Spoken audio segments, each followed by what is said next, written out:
बिस्मिल्लाह रहमान रहीम। शुरू करता हूं अल्लाह के पाक नाम से जो बहुत बड़ा मेहरबान नहायत रहने वाला है। देखती आंखों और सुनते कानों को अस्सलाम वालेकुम। बहनों, भाइयों, दोस्तों और बुजुर्गों, आज हम इस इस्लामी स्कॉलर, सूफिया कराम, सकाफती विरसे, इस्लामी फलसफे, इस्लामी तौसूफ और तारीखी शख्सियत की मालूमाती सीरीज की वीडियो में सरमंद काशानी की स्वनहियात और इनके मज़ार की तारीख को बयान कर रहे हैं।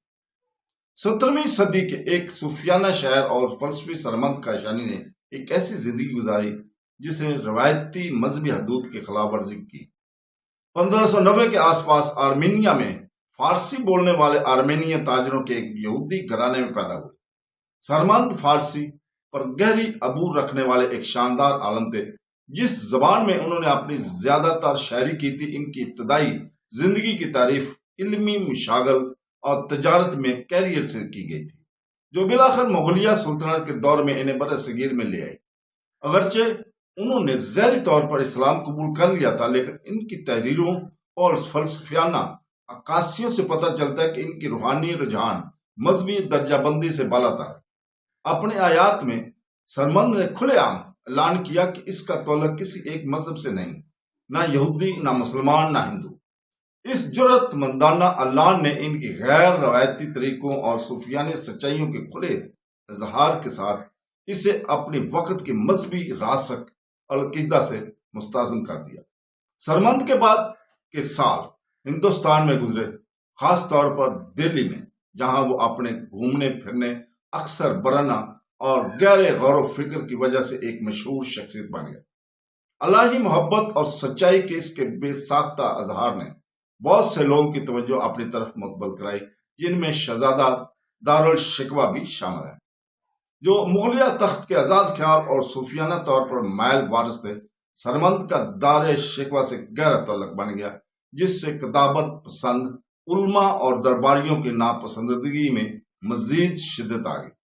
दारुल शिकवा को इसके भाई औरंगजेब के हाथों मौत के घाट उतारने के बाद, जिसने तख्त पर कब्जा किया और एक सख्त सुन्नी रासकुल अकीदा कायम किया, सरमंद भी हक से बाहर हो गया। इसे गिरफ्तार कर लिया गया और इस पर बिद्दत का इल्जाम लगाया गया। खासतौर पर बाज इस्लामी अलानात से इनकार करने पर इसके शायराना और फलसफियाना कद के बावजूद सरमंद को 1661 में औरंगजेब के हुक्म पर सजाए मौत दी गई। सरमंद काशानी को दिल्ली की जामिया मस्जिद के करीब शहीद किया गया था, जो मुगलिया सुल्तनत के सबसे मशहूर मसाजिद में से एक है। इनकी फांसी के बाद इसकी तदवीन के मकाम पर इनके शुमाली दरवाजे के बिल्कुल बाहर जामिया मस्जिद के कदमों के दामन में एक मजार तमीर किया गया। ये मकामी इंतहाई अलामती है। ये सूफियाने शहर के मकबरे को यादगार मजहबी ढांचे के बिल्कुल बरक्स रखता है, गोया अदारा जाति मजहब और सूफियाना अनफरादित के दरमियान अब्दी तनाव के नुमाइंदगी करता है। इसका मकबरा गहरी रूहानी अहमियत और तहजीम की जगह बना हुआ है, जो मतलाशियों, शायरों, सूफियों और सच्चाई के लिए इसकी बेखौफ अकीदत की मदाहों को राग़िब करता है। सरमंद काशानी का मज़ार गालिबन इनकी मौत के फौरन बाद इनके पैरोकारों और हमदर्दों में तमीर किया था, खासतौर पर वो लोग जिन्होंने इसकी रूहानी जुर्रत और मजहबी सख्ती की मुखालफत की थी। अगरचे अजीम मुगल मकबरों के मुकाबले में साखत में मामूली है, लेकिन ये जगह अपनी मौजूदगी और पैगाम में ताकतवर है।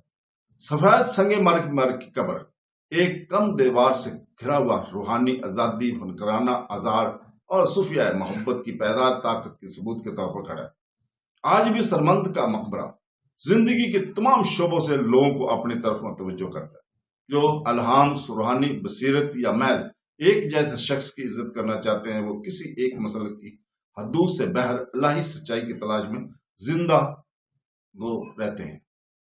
तो दोस्तों, इसके साथ ही हम आज आपसे इजाजत चाहते हैं। कल इंशाअल्लाह ताला इसी वक्त हम नई किस्त के साथ आपके सामने हाजिर होंगे और उस नई किस्त में हम अल नूरी की सीरत और इनके मज़ार की तारीख को बयान करेंगे।